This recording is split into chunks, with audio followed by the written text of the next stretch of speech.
Welcome to 3 Minute Tech. These are the videos where we answer your technical financial planning questions without all of that jargon. Shot on location at our beautiful new offices, Level 37 QV1. Now this one is an absolute cracker and really important for anyone who's contemplating having kids, had kids, or friends and family with kids.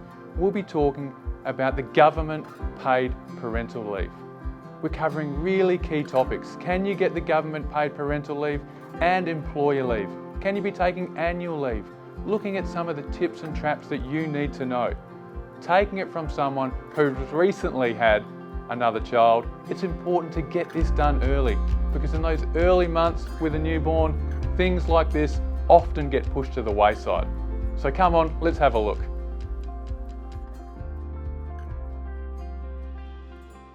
So what is paid parental leave? Paid parental leave is a payment from the government to anyone who's having kids post a certain date. But it's important we go through some of the eligibility requirements. So to be eligible for the paid parental leave, you must have a child or adopt a child post the 1st of July 2023. In addition to this, you need to meet some additional requirements, such as an income test, a residency test, and a work test. And on top of that, you can't actually be employed and working during the time that you're getting the government benefits as well.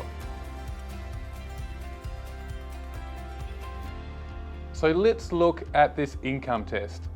Now, when applying for the government paid parental leave, they'll look at your income in the prior financial year.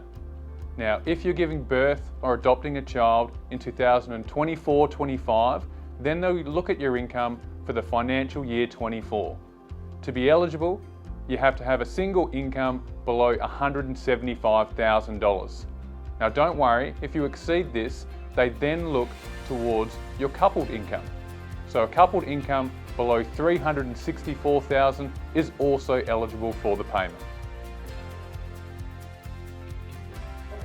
Now the all-important question, how much can you actually receive? Well, if you're eligible for the government paid parental leave, you can receive up to $915 per week. This is an important payment that can really help young families getting through the period of going down to a single income. Now, as it stands right now, superannuation is not paid on top of this, but there is legislation that's before Parliament as early as August 2024 that is looking to add this on top of the payment. So keep an eye out for any news in the coming months. So we've covered off on how much you can receive, but how long can you receive it for?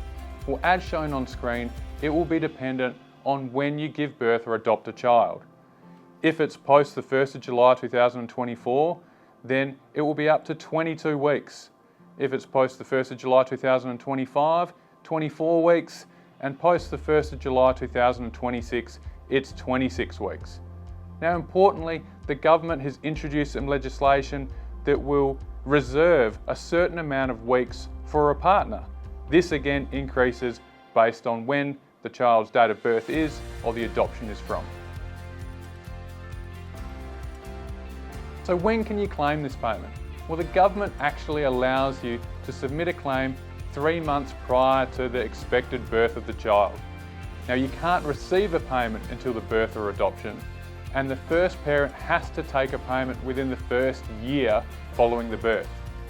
Now the partner can take it up to 2 years, and all benefits need to be taken prior to the end of the second year.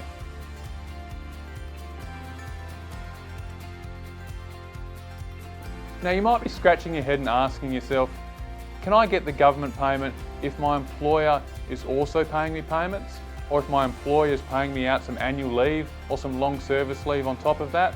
And the answer is yes. These can be paid adjoining to one another or simultaneous to one another. So it's important to seek some advice, do some planning to maximise your income through that course of that first year. So in today's case study, we have Indy. Indy gave birth to a beautiful baby girl at the beginning of July 2024. Now when she's looking to see if she can get paid parental leave, She looks at the figures and her income is above $175,000. So she thinks to herself, she's ineligible. She seeks some advice just to make sure. Now, given that Indy is a single parent, yes, her single salary may be above that $175,000 threshold, but there is an anomaly in the rule. What she can do is then apply her income to the coupled payment, even though she's a single. And because it's below $364,000, she is entitled and she can get the $915 per week. So what have we learnt today? We know the government paid parental leave is dependent on when the child is born or adopted, the income test, a work test, and also a residency test. How much you can receive and how long you will receive the payment for would be dependent on the date of the birth or adoption. And equally, you can submit a claim up to 3 months prior to that birth or adoption. And take it from someone who's recently had another child, I would encourage you to do it early, because those early months are not the time for be mucking around with administration.